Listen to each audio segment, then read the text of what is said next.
The New York Knicks were supposed to be one of the best teams in basketball. Pretty much everybody had them locked in as a top 2 team in the Eastern Conference. But the start was definitely not what anybody predicted. They dropped 3 straight games to Miami, Milwaukee, and Chicago. Games that all felt totally winnable, but they just never looked right. Their offense was clunky, it was hesitant, and honestly, it just did not look like the Knicks we thought we were getting this season. But now, all of that is starting to change. So how did this team go from a 3-game losing streak to a 3-game winning streak, looking like a real title contender once again? Let's break this all down. The first few weeks of the season were frustrating to watch, even for a neutral fan. The defense looked confused, the rotations were slow, and the offense kept falling back into isolation basketball. Nothing about what we saw looked like what Mike Brown promised when he took over as the new coach. Karl-Anthony Towns was not himself.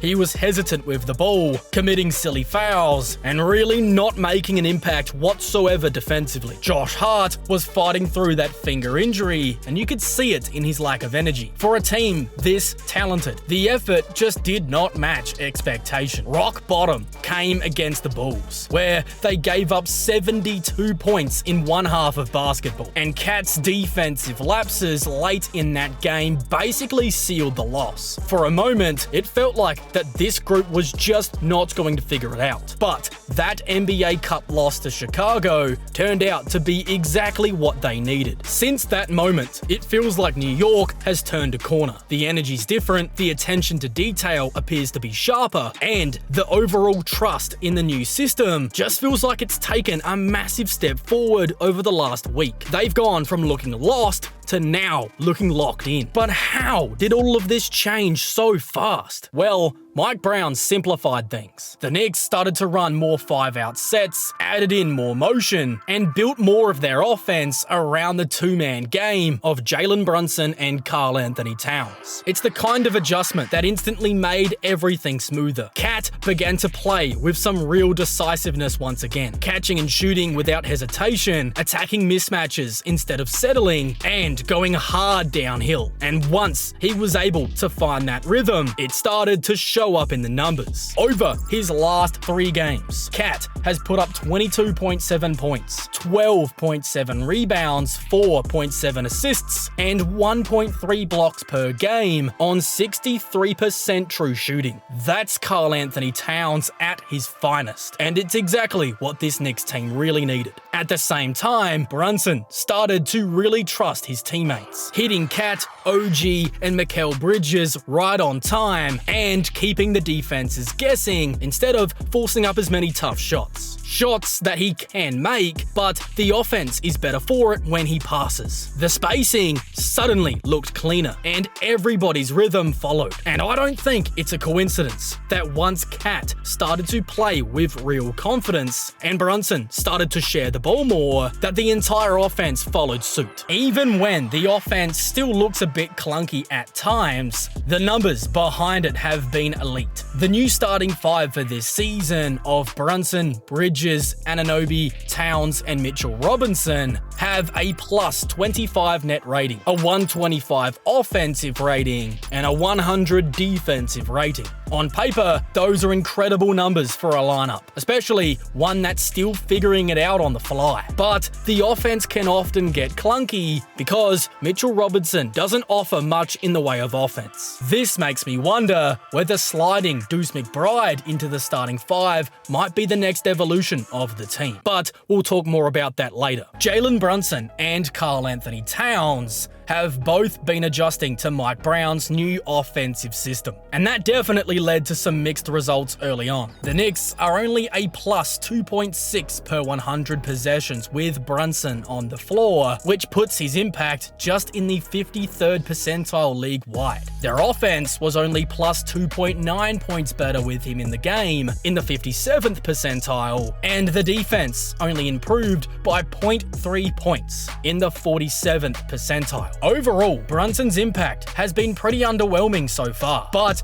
I don't think it's time to hit the panic button. On one hand, it might feel like it's concerning that he hasn't found a rhythm yet. But on the other hand, and this is the side that I tend to lean toward, I think it's a sign of progress, or room to grow. New York are clearly changing the way they're going to play. They're moving away from the heavy Brunson ball system that defined them over the last few seasons. A style that has a very clear ceiling. Last year, Jalen Brunson was quite literally the most ball-dominant player in the NBA by every metric. In fact, when he was on the floor, he had the ball in his hands an incredible 48.7% of the time, which obviously ranked in the 100th percentile league-wide. Now yes, that allowed him to put up some pretty ridiculous numbers, and it wasn't like New York didn't have success doing it, but it did make them too predictable. Over the course of a full 48-minute game, teams could load up on him, cut off the driving lanes, and because everybody else was standing still and not really getting involved, that was a great way to play the Knicks, especially down the stretch. In an era where depth and balance matter basically more than ever, New York had to evolve their offense. This year, we're now seeing that shift. Brunson is being used a lot more off the ball, getting more catch-and-shoot looks, and operating as part of a more dynamic offensive system. This isn't just good for him, it's far better for the whole team. You need a real, sustainable system to win in the modern NBA. And that's exactly what the Knicks hope to build this season. Karl Anthony Towns is the biggest reason for this transition. One of the main goals for this season was to give him the ball more, letting him operate as an offensive hub. Early on,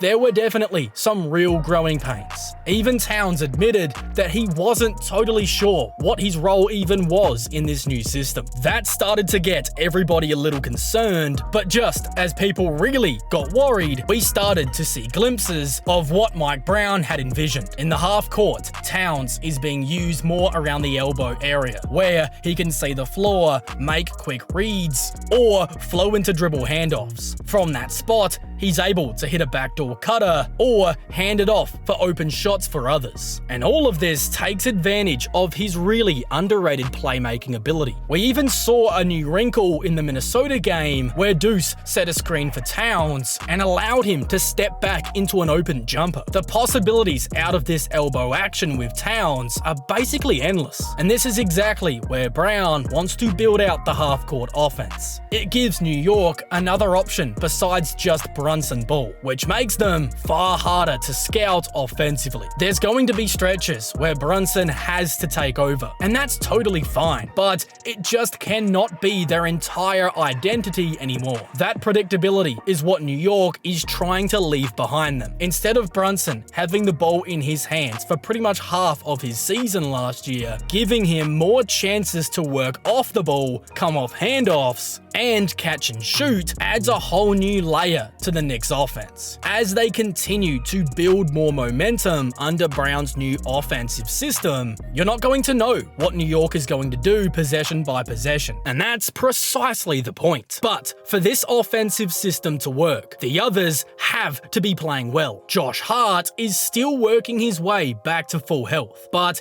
he is starting to look like himself once again. The rebounding is back, the pace is up, and he's been way more active within the offense, setting screens, moving the ball, and just making quicker decisions. And while the offense looked incredible with him in the game versus Minnesota, where he was able to put up 18 points and 4 assists on 58% shooting, that doesn't necessarily mean he should go back into that starting five. Hart even talked about this himself, saying he actually likes the consistency of knowing that he's coming off the bench every night. It lets him take more of an on-ball responsibility with that second unit, basically acting as the team's backup point guard. That role keeps him from just standing in the corner like he did so often last season, where he's basically a non-threat. Now he's being trusted to run more of the offense, and that's given him a real purpose on that side of the floor once again. It's not like he's barely playing either. He still had 27 minutes against Minnesota, which is plenty. He's not logging those crazy workloads he had to last season, and that means he can play with 100% energy every time he sees the floor. In a lot of ways, he's become this team's version of what OKC have with Alex Alex Caruso, doing all of the dirty work, flying around, and just impacting the game all over the place. Then you've got OG Anunoby, who's quietly been incredible this season. He's averaging 18.1 points, 6 rebounds, and 2.4 steals per game, while shooting 41% from 3 on over 7 attempts this season. He leads the team with a plus 21.5 net rating, putting him in the 91st percentile league-wide. When he's on the floor, the Knicks score about 5 more points per 100 possessions, and opponents score 16 fewer. That's a 94th percentile defensive impact. He is setting the tone for everything the team's trying to do on that end. OG and Mikal Bridges have been the perfect two-way duo for the team, hitting shots, guarding multiple positions, and giving the Knicks the kind of wing play that they haven't seen in years. And I think that Bridges is only going to get better and better as the season goes on. So far, he's giving you 16 points, 5.3 assists, 1.4 steals, and 1.1 blocks per game, all while shooting an incredible 46% from deep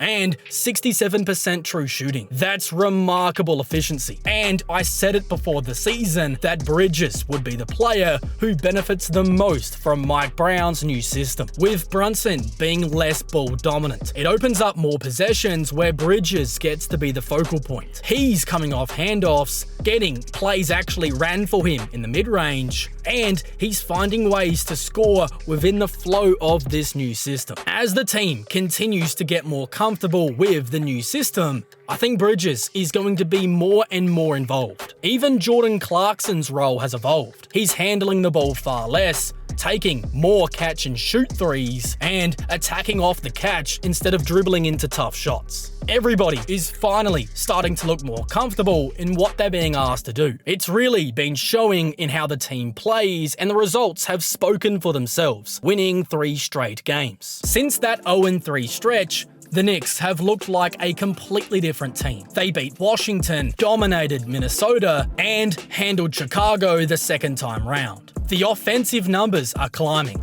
the defense looks connected, and the overall energy is finally where it needs to be. Over the last 4 games, even including that first loss to the Bulls, their offensive rating has been above 119 every single time, peaking at an incredible 143.2 points per 100 possessions in their most recent win against the Timberwolves. That number sits in the 99th percentile league-wide, which shows you exactly how quickly this team is turning everything around. Karl Anthony Towns has been at the center of all of it, putting together his best individual stretch of the season. He's scoring effectively, dominating on the glass, and closing out games with control. Brunson's been as steady as ever. OG has been elite on both ends, and Mikal's shot-making ability has been massive. Even the bench has stepped up. Guys like Deuce McBride and Josh Hart are giving them valuable minutes and keeping the tempo high when the starters are sitting. One of the more interesting wrinkles that's quietly started to work in is a lineup where Mitchell Robinson's on the bench and Miles McBride joins the main core. That lineup of Brunson, McBride, Bridges, OG, and Cat has a plus 13.3 net rating, a 118.9 offensive rating, and a 105.6 defensive rating. Sure, this is a small sample size, but when you're actually watching the game, you can see how much smoother the offense actually looks when McBride's out there compared to Robinson. His perimeter shooting and on-ball defense is a perfect match next to Brunson, giving New York a balanced two-way look that could realistically be their long-term starting 5. Especially if Mitchell Robinson starts to feel awkward next to Towns, who's trying to post up more and more. Even though New York has been on a roll lately, winning 3 straight and looking like the team that everybody expected, there is still plenty that they need to clean up before the postseason. The first thing that stands out to me is Karl Anthony Towns' consistency on defense. He has to stay locked in for a full game, especially down the stretch. Too often, he'll have moments where he zones out, commits silly fouls, or gets caught ball watching. The effort and awareness needs to stay laser focused every single possession. When Towns is actually focused, he's not that bad defensively. For him, it's just about eliminating those defensive lapses and bringing the same intensity every single night. Another area that New York could improve upon is their ball security. Compared to the start of the season, the Knicks have actually done a much better job at limiting their turnovers. But there is still room for improvement once everybody gets more comfortable within the new offense. Right now, they're actually ranked 3rd in the NBA for limiting their own turnovers, only coughing it up 13 times a game, trailing only Oklahoma City and Boston. Those are amazing numbers, but even with that, the eye test tells us that they're still making careless mistakes here and there. If they can clean those up, it's going to make an already elite offense even scarier for the rest of the NBA. There's also a real argument for staggering Towns and Mitchell Robinson instead of playing them as much together, which would probably see Deuce McBride come into the starting lineup. However, I think the coaching staff will probably give it another 10 to 15 games before they even consider making an adjustment like that. They're going to want to see how the current starting 5 develops once they've logged a larger sample size together. As good as this team has been defensively, the team's true ceiling is clearly tied to what they'll be able to do on the offensive end. If they keep leaning into that smaller, quicker identity, spacing the floor, pushing the tempo, and trusting Cat as the on-ball creator, then they could become even more dangerous as the season progresses. These are small, fixable details compared to the bigger picture. And right now, the foundation of what the Knicks are doing looks to be really strong. But even though the Knicks are heating up,